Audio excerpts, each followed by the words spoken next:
Yeah! Woo! Heck yeah, baby!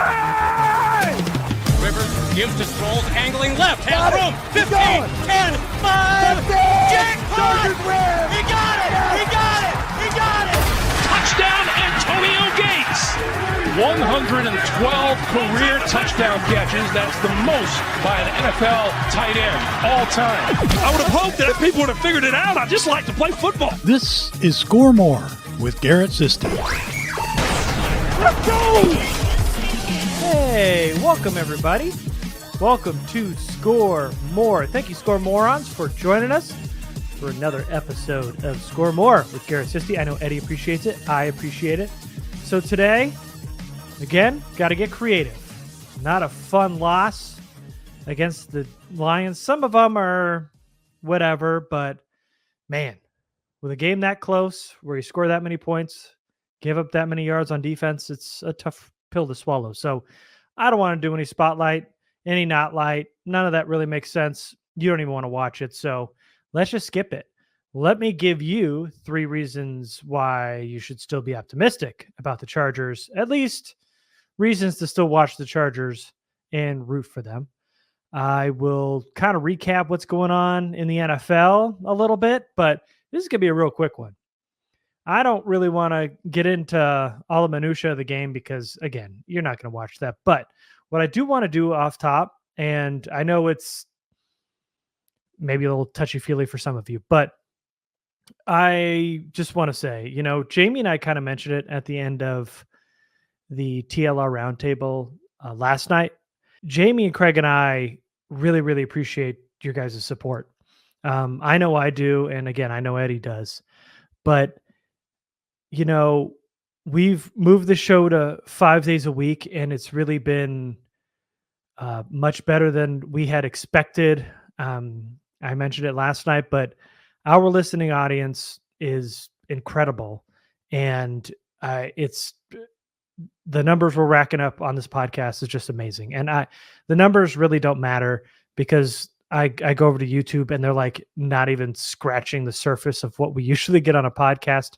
And by the way, if you're listening to Score More, the audio edition, thanks, but you're missing all the bells and whistles we put into this every week. So come on over when you can. So thanks for supporting us. Even if, you listen or you watch, I don't want to speak for Jamie and Craig, but I will in this instant, is that it's been a kind of a tough year in patches. I know individually we all kind of have been through our own little trials and tribulations, and we spend our time together with you guys, and it feels like you guys are helping us through all that. I know that, I can come on here and goof off for 15 to 20 minutes and feel much better about what's going on once I'm through it. So I just want to say thanks. It's halfway through the season. I just feel like, just being transparent with you guys. We always have been. We've always been honest about our opinions of the Chargers, but also of us and you. And really the fact that anybody still listens to us, watches us, subscribes to us, joins our Discord, our Patreon, everything else is a wonder to Jamie and I and Craig. And having you guys watch every week has really been helpful. So I do want to say sincerely, thank you. I know that it might not be the most interesting thing to listen to, but I do want to, in a moment of transparency, just say thanks because it's been a tough go here recently for me personally, and to be able to do this has really helped me. And the fact that you guys have been commenting and all your great feedback has really helped me through this. So thank you so much. And I just want to say, again, we appreciate it from the bottom of our hearts, from Jamie and Craig and myself, on behalf of all of us here at the Lightning Round Podcast. Score More, Walkthrough, I Got 5 on it, TLR Roundtable, After Hours, all those shows combined under that Lightning Round umbrella. We love you all, and thank you so much.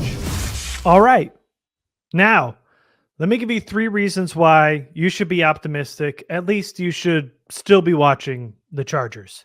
First off, they're still in the playoff race. Look at the standings at the moment.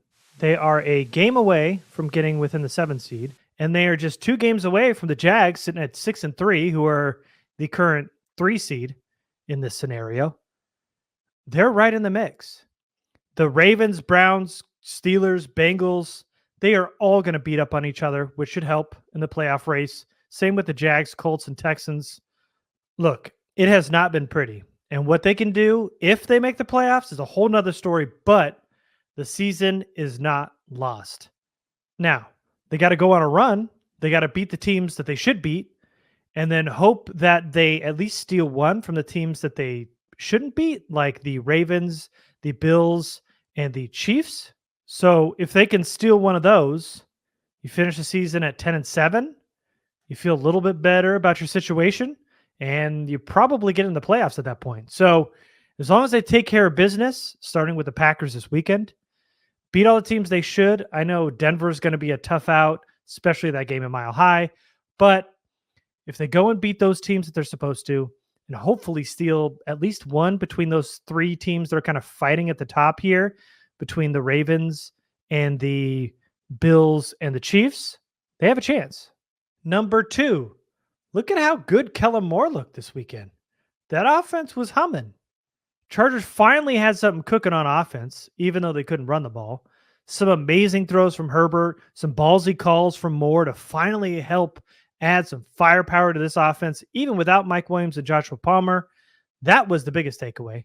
I know the Chargers lost, and they needed to keep answering back because the Lions kept scoring, but Moore and company killed it on Sunday. That was promising. Now, if the defense could get a stop, that's a whole nother can of worms. But offensively, how fun was it on Sunday watching Kellen Moore cook? And the third reason why you should keep watching the Chargers isn't so much about optimism. It's for the real sickos. If you're not a sicko, don't even worry about this. But if the Chargers lose on Sunday, they're going to be in top 10 draft pick range. But how dare you? If you look at the teams ahead of the Chargers on this list, Rams are getting Stafford back. Will Levis looks promising for the Titans. Sam Howell is starting to really sling it. The Jets should get Aaron Rodgers back. But how dare you? How dare you look at draft projections halfway through the season? You're just going to give up on the Chargers that quickly? We're not even halfway through the year. They still have a chance. Like, why would you care that a loss at Green Bay would really help the draft stock? That's disgusting. And I don't even want to see this list around Twitter. I don't want to see you bring this up at all. You're gross. Let's move on. So the NFL basically all came down to last-second field goals all throughout Week 10. The Texans win it on a field goal. The Browns complete the comeback on a kick to win it. The Cardinals get a field goal and a win at home. The Lions win it at the end of regulation. The Seahawks field goal put them over on Washington, and Denver gets the wild comeback against Buffalo. So you saw a list a little bit earlier. Let's look at the AFC one more time, show you where we're at. Chiefs and Ravens again up top. You got the Jags, Dolphins, Steelers, and Browns all at 6-3. You've got the Texans, Bengals at 5-4, Colts, Bills, Raiders 5-5, Chargers, Jets, Broncos at 4-5, and then you've got the Titans at 3-6, and the New England Patriots in the cellar at 2-8. Looking at the NFC real quick, Eagles 8-1, best record in football. Detroit Lions move up to 7-2. They're the second best record in the NFC. The 49ers are 6-3. Then you've got the Seahawks, Cowboys also at 6-3. Vikings is at 6-4. You've got the Saints at 500. Then you've got the Buccaneers, Commanders, Falcons, all pretty bad. The team the Chargers played this weekend, the Green Bay Packers are 3-6 with the Los Angeles Rams. The Bears are 3-7. The Giants and Cardinals are 2-8, and the Carolina Panthers 1-8 with no draft pick. So let's go into the Chargers division. Take a look at the AFC West. Chiefs had a bye. They're 7-2. The Raiders move up to 5-5, have won 2 in a row under Antonio Pierce. Chargers now 4-5. Broncos got the win on Monday night against the Bills. They moved to 4-5. They are tied for third in the AFC West. And that does it for me.